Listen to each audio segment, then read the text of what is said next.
ये निफ्टी का चार्ट है और इस चार्ट पर हमने अपने जो रेजिस्टेंस है और जो सपोर्ट है वो हमने मार्क किए हुए हैं और इसमें हमें क्लियरली दिख रहा है कि निफ्टी जब एक सपोर्ट को ब्रेक कर रहा है, फिर गैप डाउन ओपन हो रहा है और फिर उसके बाद निफ्टी हमें क्या है, एक रेंज बाउंड के अंदर ही घूमते हुए दिख रहा है।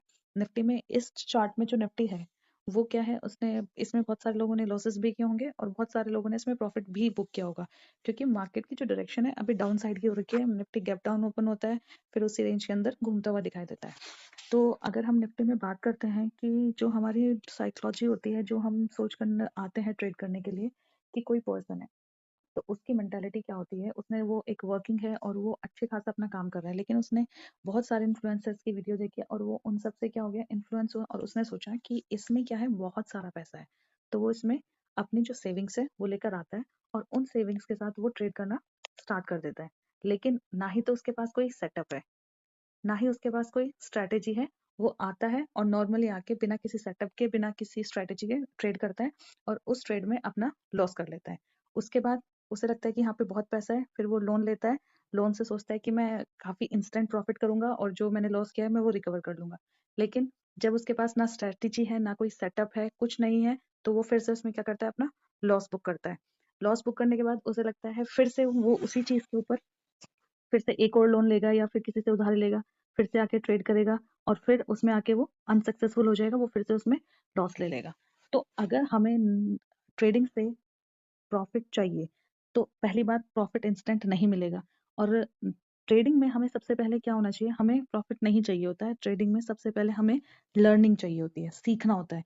अगर हम सीखेंगे उसी के बाद हम इसमें प्रॉफिट कर पाएंगे। प्रॉफिट करना इज अनदर हैंड। पहले हमें क्या करना है, अपनी जो हमें कैपिटल है ना, अगर हम उस कैपिटल को सेव कर पाते हैं, तो दिस इज द प्रॉफिट।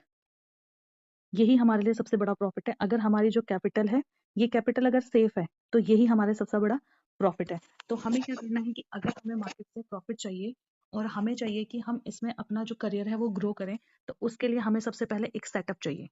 एक सेटअप हो, कोई स्ट्रेटेजी हो, कुछ भी हो, अगर हमारे पास कोई भी सेटअप है, कोई भी स्ट्रेटेजी है, तो हमें उसके लिए क्या करना है, हमें सबसे पहले उस सेटअप पे वर्क करना है एटलीस्ट 3 मंथ के लिए।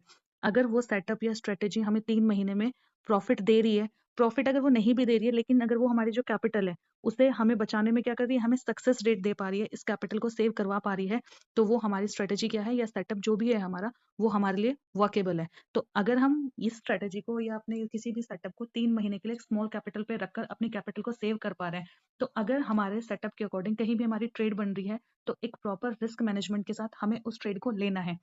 लॉस होगा, लेकिन लॉस क्या है, हमारा मैनेजेबल है। हमने अपने लॉस को क्या किया हुआ है, मैनेज करा है कि हमें इस ट्रेड में इतना ही लॉस लेना है, वो फिक्स है। तो at the end of the day जो हमारी कैपिटल है वो हमारे पास सेफ रहेगी।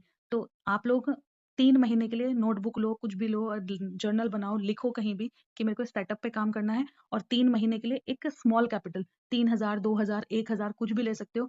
और इसमें क्या करना है, आपको सबसे पहले करनी है लर्निंग, कि हम एक सेटअप पे वर्क करेंगे और इस लर्निंग के अकॉर्डिंग हम इससे ग्रो करेंगे। ग्रो 3 महीने के बाद हम बड़े कैपिटल के साथ भी कर सकते हैं। सबसे पहले जो मैटर करता है वो करता है हमारी कैपिटल को। तो 3 महीने के लिए एक चैलेंज लें, खुद को एक चैलेंज दें कि मैं 3 महीने के लिए सेटअप पे काम करूंगा और अपनी कैपिटल को बचाऊंगा।